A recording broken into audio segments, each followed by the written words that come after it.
নমস্কার বন্ধুরা, স্বাদে আলাদা চ্যানেলে আপনাদের সকলকে স্বাগত জানাই। আশা করি আপনারা সকলেই খুব ভালো আছেন।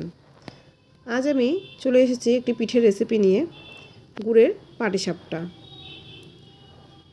তার জন্য এখানে আমি একটা ফাঁকা বাটি নিয়ে নিয়েছি, আর বাটির মধ্যে আমি বড় কাপের 2 কাপ মতন দুধ দিয়ে দিলাম। এই দুধটা কিন্তু আমি গরম দুধ ব্যবহার করেছি। এবার এই দুধের মধ্যে আমি 400 গ্রামের মতন গুড় মিশিয়ে দিচ্ছি। আমি কিন্তু আজকের এই পাটিসাপটাটা শুধুমাত্র গুড় ব্যবহার করেই করব। আপনারা গুড় চিনি মিশিয়েও করতে পারেন বা শুধু চিনি দিয়েও কিন্তু করতে পারেন। গুড়টাকে আমি খুব ভালো করে মিশিয়ে নিয়েছি। এবার আমি এই দুধের মধ্যে অল্প অল্প করে চালের গুঁড়ো মিশিয়ে দেব। আর এই চালের গুঁড়োটা কিন্তু আমি আতপ চালের গুঁড়ো ব্যবহার করছি এখানে। প্রথমে আমি 3 হাতার মতন চালের গুঁড়ো এখানে দিয়ে দিলাম। চালের গুঁড়োর পরিমাণটা আমি এখানে এক্স্যাক্ট বলছি না, তবে ব্যাটারটা আপনারা যদি একটু ভালো মতন খেয়াল করেন তবে বুঝতে পারবেন ঠিক কতটা ঘনত্বের ব্যাটার আমি এখানে তৈরি করছি। আরও একটু চালের গুঁড়ো দিয়ে দিয়েছি, আর এখন দেখুন ভালো করে কিন্তু আমি মিশিয়ে নিয়েছি।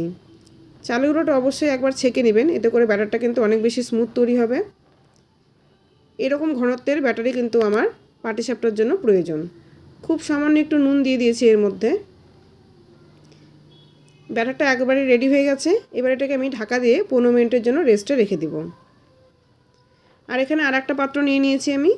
এই পাত্রের মধ্যে আমি দিয়ে দিচ্ছি খোয়া ক্ষীর। আজকে আমি এই ক্ষীরের পাটিসাপটা তৈরি করছি। আর এই ক্ষীরটা কিন্তু মিষ্টি ক্ষীর, অর্থাৎ এখানে গুড় দেওয়া আছে। ক্ষীরটা অনেকটাই ড্রাই, তাই এটাকে আমি একটু স্মুথ করে নেব। আর তার জন্য এখানে অল্প অল্প করে আমি দুধ মিশিয়ে দেব।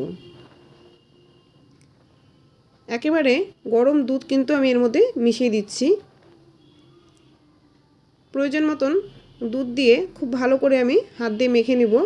আর এটাকে আমি একদম স্মুথ পেস্ট তৈরি করে নেব। আপনারা ক্ষীরের পরিবর্তে নারকেলের ক্ষীরও ব্যবহার করতে পারতেন। নারকেল ক্ষীরের পাটিসাপটাও কিন্তু আমার রেসিপি চ্যানেলে দেওয়া রয়েছে। দেখুন এই ক্ষীরটা কিন্তু তৈরি হয়ে গেছে। এই ক্ষীরটাকে কিন্তু আমি আর জাল করে নিচ্ছি না, গরম দুধ দিয়ে যেহেতু করেছি তাই আমি এভাবেই কিন্তু পাটিসাপটা তৈরি করে নেব। এবার আমি ব্যাটারটা আবার দেখাচ্ছি। দেখুন ব্যাটারটা একেবারেই ঠিকঠাকভাবে রেডি হয়ে গেছে। একটা বাটিতে আমি সাদা তেল নিয়ে নিয়েছি, আর একটা বেগুনের বোটাও আমি কেটে নিয়েছি। যাদের বাড়িতে ব্রাশ রয়েছে তারা ব্রাশ ব্যবহার করবেন, আর ব্রাশ না থাকলে এভাবে বেগুনের বোটাও কিন্তু আপনারা ব্যবহার করতে পারেন। গ্যাসের উপর একটা ফ্রাইং প্যান বসিয়ে দিয়েছি, আর এবার এই বেগুনের বোটার সাহায্যে খুব ভালো করে আমি তেল ব্রাশ করে নিচ্ছি। গ্যাসের ফ্লেমটাকে মিডিয়ামে করে দিয়ে আমি 1 হাতার মতন ব্যাটার এই ফ্রাইং প্যানে ঢেলে দিব।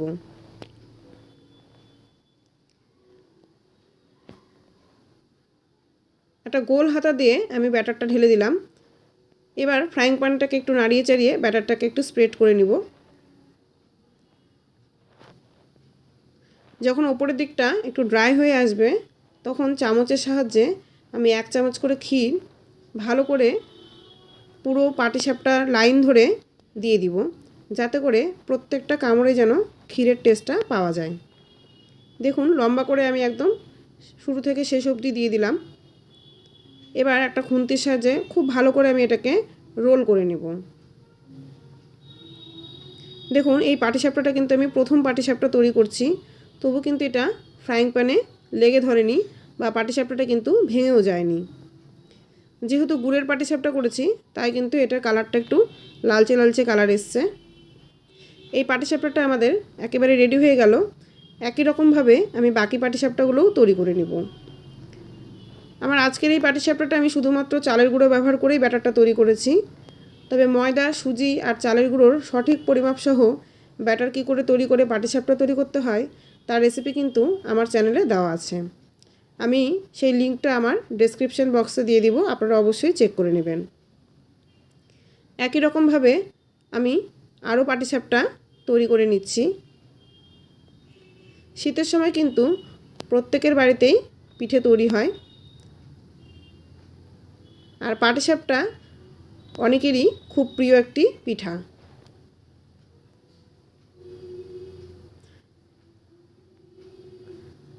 দেখুন প্রত্যেকটা পাটিসাপটাই খুব সুন্দরভাবে স্মুথলি কিন্তু উঠে যাচ্ছে, একটাও প্যানে আটকে যাচ্ছে না বা লেগে ধরছে না।